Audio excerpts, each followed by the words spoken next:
حضرت جابر رضی اللہ تعالیٰ عنہ سرکار فرماتے ہیں کہ جو بندہ اللہ کی عبادت رات کی تنہائی میں کرتا ہے، رات کے اندھیرے میں اللہ کو یاد کرتا ہے، تو مالک بے نیاز اس کے چہرے کو خوبصورت بنا دیتا ہے، حسین بنا دیتا ہے، اس کا چہرہ چمکتا ہے۔ حضرت ابو ہریرہ رضی اللہ تعالیٰ عنہ سرکار راوی ہیں اس بات کے، وہ فرماتے ہیں قیامت کے صبح جب اللہ اپنے حساب و کتاب سے فارغ ہوگا تو مالک بے نیاز فرمائے گا، اے میرے فرشتوں، میری رحمت کی بدولت جنہوں نے میرے ساتھ کسی کو شریک نہیں ٹھہرایا اور میری عبادت میں کسی اور کی عبادت نہیں کی اور میری بندگی کے اندر کسی کو شریک نہیں کیا، بس انہیں میری رحمت کی بدولت انہیں بری کر دیا جائے اور انہیں معافی کا اعلان کر دیا جائے، ان کے حق کے اندر اور ان کی بخشش کا پروانہ جاری کیا جائے۔ اور حضرت ابو ہریرہ رضی اللہ تعالیٰ عنہ سرکار فرماتے ہیں، میرے آقا نامدار صلی اللہ علیہ وسلم سرکار سے فرماتے ہوئے میں نے سنا، جو بندہ مومن اللہ کی عبادت و ریاضت کے اندر مشغول رہتا ہے اور ان کے سجدوں کی وجہ سے جو اس کے چہرے پر نشان ہوتے ہیں،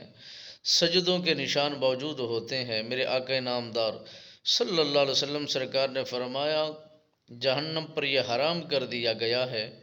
کہ اس انسان کے ان سجدوں کی جگہ کو وہ کھائے اور تکلیف پہنچائے۔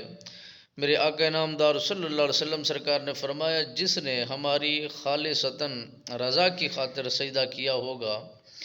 اور مجھے راضی کرنے کی خاطر سجدہ کیا ہوگا تو مالک بے نیاز فرماتا ہے اس کے چہرے چمکتے ہوئے ہوں گے اور جہنم کی آگ ان کے چمکتے ہوئے ان چہروں کی وجہ سے ختم ہو جائے گی اور رک جائے گی، اس لیے کہ